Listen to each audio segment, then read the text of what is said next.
ئاماری خستنە ڕووی کۆرۆنایە لە کاتی کردنەوەی خوێندنگا و قوتابخانەکان لە 6 شوباتەوە تاکو و دوێنێ. لەم ماوەیەدا ئێمە 3052 پشکنینمان لە سنووری ئیداری گەرمیان ئەنجام داوە.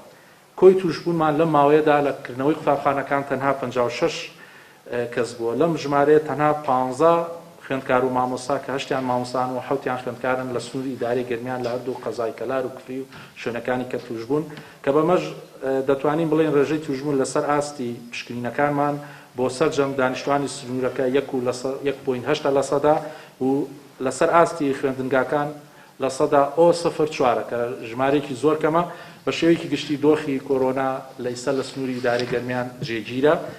لەگەڵ دابینکردنی بڕەبوجەیەک چکە ئێمە ساڵی 2021ەوە دەچینە مانگی 2 مانگی 2 دەچینە مانگی 3 تا ئێستا هیچ بودجەیەک تەرخان نەکراوە بۆ بڕێبەرایەتی گشتی تەندروستی گەرمیان، نەبۆ دەرمانی ئاسایی، نەبۆ ڕوبەڕووبوونەوەی کۆرۆنا.